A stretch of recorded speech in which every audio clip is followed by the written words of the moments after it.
શરૂઆત ખંભાતથી પકડાઈ ડ્રગ્સ બનાવવાની ફેક્ટરી 6 આરોપીની ધરપકડ। ખંભાતની ડ્રગ્સ બનાવતી ફેક્ટરી પકડાઈ છે। ખંભાતમાં 100 કરોડથી વધુની પ્રતિબંધિત ડ્રગ્સનો જથ્થો ઝડપાતા ખળભળાટ મચી ગયો। સાથે જ એટીએસે 6 લોકોની ધરપકડ કરી લીધી છે। પકડાયેલા આરોપીઓની પૂછપરછમાં મોટા ખુલાસા થયા છે। ખંભાતના સોખડા સ્થિત જીઆઈડીસી વિસ્તારમાં આવેલી ફેક્ટરીમાં એન્ટી ટેરરિસ્ટ સ્ક્વોડ એટીએસની ટીમે 107 કિલો અલ્પ્રાઝોલમ નામની દવાનો જથ્થો ઝડપી લીધો। 42 કરોડ રૂપિયાની ટેબ્લેટ બની શકે છે એટલો જથ્થો જોવા મળ્યો અને એટીએસે ખુલાસો કર્યો। આરોપી અજય રણજીતને 30 લાખ આપ્યા હતા। આરોપી પાસેથી એટીએસે 30 લાખ રિકવર કરી લીધા। ઝડપાયેલી અલ્પ્રાઝોલમ નામની દવાનો જથ્થો એટીએસ દ્વારા જપ્ત કરવામાં આવ્યો। આ દવા મોટાભાગે ઊંઘ માટે અને માનસિક શાંતિ માટે ઉપયોગમાં લેવાતી હોય છે। આ જથ્થો મધ્યપ્રદેશ લઈ જવાનો પ્લાનિંગ હોવાનું એટીએસની પૂછપરછમાં સામે આવ્યું। ગુજરાત એટીએસની ટીમે આ ઇન્ડસ્ટ્રીઝમાં દરોડા પાડીને રણજીત ડાભી, વિજય મકવાણા, હેમંત પટેલ, લાલજી મકવાણા, જયદીપ મકવાણા અને અજય જૈન નામના આરોપીને ધરપકડ કરી। તપાસમાં સામે આવ્યું છે કે આરોપીઓએ છેલ્લા 10-12 દિવસ સુધી આ ફેક્ટરીમાં કેટલાક ભાગ ભાડે રાખ્યો હતો। અલ્પ્રાઝોલમનો જથ્થો મધ્યપ્રદેશનો રહેવાસી અજય જૈન ખરીદવાનો હતો, જેના માટે તેને રણજીત ડાભી નામના આરોપીને ₹30 લાખ પણ આપ્યા હતા। એટીએસની ટીમ દ્વારા 30 લાખ રૂપિયા પણ જપ્ત કરવામાં આવ્યા છે। અજય જૈન નામનો આરોપી અગાઉ પણ એનડીપીએસના ગુનામાં પકડાઈ ચૂક્યો છે। જપ્ત કરવામાં આવેલા જથ્થામાંથી 0.25 ગ્રામની કુલ 42 કરોડની ટેબ્લેટ બનાવી શકાય છે।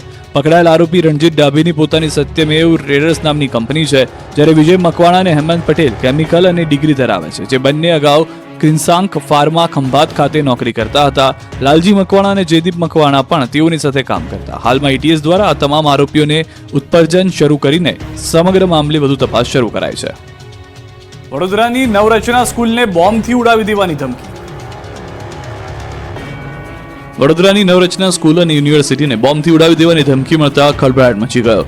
વડોદરાની નવરચના સ્કૂલમાં બોમ્બ હોવાનો પ્રિન્સિપલને વહેલી સવારે 3:49 મેલ આવતા સ્કૂલના સત્તાધીશો અને પોલીસને જાણ કરાઈ। નવરચના વડોદરા શહેરમાં 3 સ્કૂલ આવેલી છે, જેમાં ફાયલી વિસ્તારની સ્કૂલના પ્રિન્સિપલને ધમકીભર્યો ઈમેલ મળ્યો। તમિલનાડુના આઈપી એડ્રેસથી સ્કૂલના પ્રિન્સિપલ કશ્મીર અગ્રવાલને ઈમેલ આવ્યો। આ ઈમેલને પગલે પોલીસ દ્વારા ફાયલી વિસ્તારની એક સ્કૂલ અને સમા વિસ્તારની 2 સ્કૂલ એમ 3 સ્કૂલમાં બોમ્બ સ્ક્વોડ, ડોગ સ્ક્વોડની ટીમ દ્વારા ચેકિંગ કરવામાં આવ્યું। નવરચના ઇન્ટરનેશનલ સ્કૂલ કેમ્પસમાં જ નવરચના યુનિવર્સિટી બિલ્ડિંગ આવેલું છે। બંને જગ્યાએ કેમ્પસમાં તપાસ કરવામાં આવી હતી। પાઇપમાં પણ તપાસ કરવામાં આવી હતી, જોકે તપાસમાં કંઈ પણ મળ્યું નથી। બસ સહિતના વાહનો અને આસપાસના વિસ્તારમાં ચેકિંગ કરાયું। ધમકીને પગલે બીડીએસની ટીમની સ્કૂલ યુનિવર્સિટીમાં તપાસ કંઈ શંકાસ્પદ ન મળ્યું। પાઇપલાઇનમાં બોમ્બ મૂક્યો હોવાનો મેલમાં હતો ઉલ્લેખ, પણ પાઇપલાઇનમાં પણ કંઈ મળ્યું નહીં। શાળામાં 3 કલાક સુધી સર્ચ કરાયું। બોમ્બની ધમકીના પગલે સ્કૂલ અને યુનિવર્સિટીમાં વિદ્યાર્થીઓને આજે રજા અપાઈ હોવાથી અફરાતફરી ટળી ગઈ હતી। જોકે સ્કૂલમાં બોમ્બ મૂકવામાં આવ્યો હોવાની વાત વાયુવેગે પ્રસરતા જ વાલીઓ પણ ગભરાયા હતા।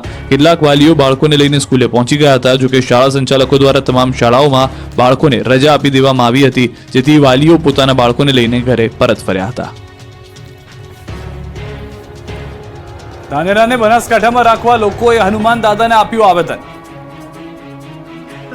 ધાનેરા તાલુકાને નવા બનાવેલા વાવ થરાદ જિલ્લામાં રાખવાના વિરોધમાં યજ્ઞ કરીને હનુમાન દાદાને પ્રાર્થના કરાઈ, આવેદનપત્ર ધરાયું। બીજી તરફ વાવ થરાદ જિલ્લો બનાવવાના સમર્થનમાં ભવ્ય બાઇક રેલી યોજાઈ। વાવ થરાદને જિલ્લો બનાવવાના બદલ શંકર ચૌધરીને સરકારનો આભાર માનવામાં આવ્યો। આ દ્રશ્યો ધાનેરાના છે, જ્યાં સતત 23મા દિવસે વિરોધ યથાવત છે। ધાનેરાના સ્થાનિકો વિરોધ પ્રદર્શન કરીને તાલુકાને બનાસકાંઠા જિલ્લામાં જ રાખવાની માંગ કરી રહ્યા છે। આ માંગણીનો હજુ સુધી સ્વીકાર ન થતા ધાનેરા હિતરક્ષક સમિતિ દ્વારા ધાનેરાના હનુમાન દાદાના મંદિરે શાસ્ત્રોક્ત વિધિ અને મંત્રોચ્ચાર સાથે યજ્ઞ કરીને આહુતિ આપીને ભગવાન સરકારને સદબુદ્ધિ આપે તેવી પ્રાર્થના કરી। સ્થાનિક કક્ષાએથી લઈને મુખ્યમંત્રી સુધી આવેદનપત્ર આપ્યા બાદ ધાનેરા શહેરને સજ્જડ બંધ રાખીને જન આક્રોશ સભા પણ કરાઈ હતી, જેમાં ધાનેરા સામાજિક અને આર્થિક અને શૈક્ષણિક રીતે પાલનપુર સાથે સાનુકૂળ રીતે હોવાથી ધાનેરાને બનાસકાંઠામાં જ રાખવાની માંગ કરી ઉગ્ર આંદોલન કરવાની ચીમકી ઉચ્ચારી હતી। આ તરફ વાવ થરાદના સમર્થનમાં પણ વિશાળ બાઇક રેલી યોજાઈ। રેલીમાં આપણો તાલુકો ધાનેરા, આપણો જિલ્લો વાવ થરાદનો સૂત્રોચ્ચાર કરાયા। બાઇક રેલીમાં પૂર્વ મંત્રી હરજીવન પટેલ, ભાજપ આગેવાન Bhagwandas Patel, market yard chairman Viral Patel, Nenava market yard chairman Suresh Patel સહિત યુવાનો જોડાયા। લોકો બાઇક રેલીમાં જોડાઈ આવેદન આપ્યું। આપણો તાલુકો ધાનેરા, આપણો જિલ્લો વાવ થરાદ સૂત્રોચ્ચાર સાથે રેલી યોજી આવેદનપત્ર પાઠવ્યું। આ તરફ વાવ થરાદ નવો જિલ્લો બનતા ખુશીનો માહોલ જોવા મળ્યો। થરાદના વતનીઓએ સુરતમાં ખુશી વ્યક્ત કરી, ફટાકડા ફોડી દિવાળી જેવો માહોલ બનાવ્યો। મીઠાઈ ખવડાવી સરકારના નિર્ણયને બતાવ્યો। લોકોએ કહ્યું કે વાવ થરાદની જનતાની વર્ષો જૂની અલગ જિલ્લાની માંગ સરકારે પૂરી કરી। બનાસકાંઠા એકમાત્ર જિલ્લો હોવાથી લોકોને ખૂબ જ અગવડતા પડતી હતી। 150 કિલોમીટર દૂર પાલનપુર હેરાન થવું પડતું હતું। અમરેલી લીટરકાંડ મામલે હવે માનવ અધિકાર આયોગ મેદાને આવી ગયું છે। સમગ્ર ગુજરાતમાં ચકચાર મચાવનાર બનાવટી લેટરકાંડ મામલે હવે માનવ અધિકાર આયોગની એન્ટ્રી થઈ ગઈ છે. લેટરકાંડ મુદ્દે માનવ અધિકાર આયોગ મેદાને આવ્યું છે. માનવ અધિકાર આયોગે ડીજીપીને નોટિસ ફટકારી જવાબ માંગ્યો છે. સરઘસ કાઢવા અને મોડી રાતે ધરપકડ મામલે નોટિસ આપી છે. 2 સપ્તાહમાં યોગ્ય ખુલાસો કરવા રાજ્ય પોલીસ વડાને આદેશ કરાયો છે. માનવીય અધિકારોનું હનન થવા અંગે પણ ખુલાસો કરવા નિર્દેશ કરાયો છે. બીજી તરફ લેટરકાંડમાં હાઈકોર્ટ દ્વારા જેલમાં રહેલ 3 આરોપીઓના જામીન મંજૂર કરવામાં આવ્યા. મુખ્ય સૂત્રધાર મનીષ વઘાસિયા, જશવંતગઢના સરપંચ અશોક માંગરોળિયા અને જીતુભાઈ ખાતરા જેલ મુક્ત થયા છે. તો બીજી તરફ એએમસીના વડા નિર્લિપ્ત રાય દ્વારા પણ અમરેલીમાં તપાસ પૂર્ણ કરી લેવામાં આવી છે અને હવે તેઓ ડીજીને રિપોર્ટ સોંપશે. મહેસાણામાં દબાણ હટાવ કાર્યવાહી સામે લારીવાળાઓ રોડ પર ઉતર્યા.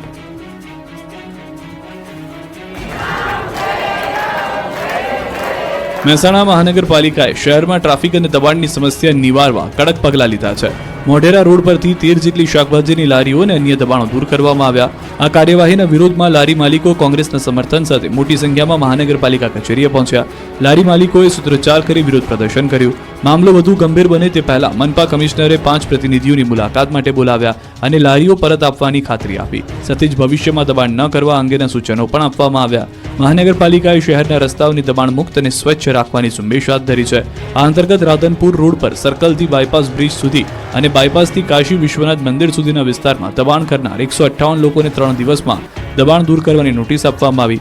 જો આ સમય મર્યાદામાં દબાણ નહીં હટાવાય તો મનપા કાયદેસરની કાર્યવાહી કરશે.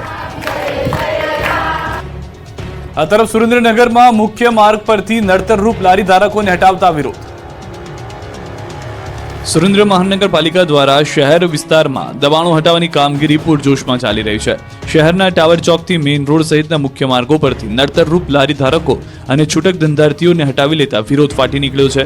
લારી ધારકો દ્વારા શહેરના પોપટપરા વિસ્તારમાંથી જિલ્લા કલેક્ટર કચેરી સુધી મૌન રેલી યોજી શહેરી વિસ્તારમાં કાયમી અને વૈકલ્પિક જગ્યા ફાળવવાની માંગ સાથે રજૂઆત કરી. લારી ધારકોનું કહેવું છે કે તેઓ છેલ્લા 1 અઠવાડિયાથી ધંધા વગરના બેઠા છે, જેથી તેમને હાલાકી પડી રહી છે. તેમના રોજગાર બંધ હોવાને કારણે તેમની આર્થિક સ્થિતિ કથળી રહી છે, જેથી તેમના હિતમાં નિર્ણય લેવાય તેવી માંગ કરાઈ. જો તેમની માંગ નહીં સંતોષાય તો તેઓ ગાંધી ચિંધ્યા માર્ગે આંદોલન કરશે તેવી ચીમકી ઉચ્ચારી છે. તો આ તરફ સફાઈ કામદારોના મોત મામલે પાટડીમાં પરિવારજનો અને સમાજે કાઢી રેલી.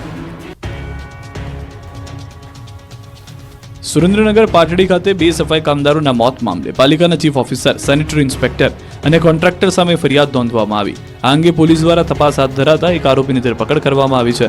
જ્યારે પાલિકાના ચીફ ઓફિસર મોસમભાઈ પટેલ અને સેનિટરી ઇન્સ્પેક્ટર હર્ષદભાઈ હજુ પણ પોલીસ પકડથી દૂર છે. મૃતકના પરિવારજનો અને સમાજના લોકોએ પાટડી શહેરી વિસ્તારના મુખ્ય માર્ગો પર મૌન રેલી યોજી પોલીસ મથક સામે ધરણા પર બેસી વિરોધ નોંધાવ્યો. પાટડી બંધ રાખીને વિરોધ કરી હલ્લાબોલ કર્યો. નાસ્તા ફરતા ચીફ ઓફિસર અને સેનેટરી ઇન્સ્પેક્ટરને તાત્કાલિક ઝડપી પાડી કડક કાર્યવાહી કરવાની માંગ કરવામાં આવી. ડીવાયએસપી દ્વારા અલગ અલગ ટીમો બનાવી તપાસ હાથ ધરાઈ છે. જોકે સફાઈ કામદારોના ગેસ ગળતરથી મોત મામલે બંધના એલાનને મિશ્ર પ્રતિસાદ જોવા મળ્યો છે.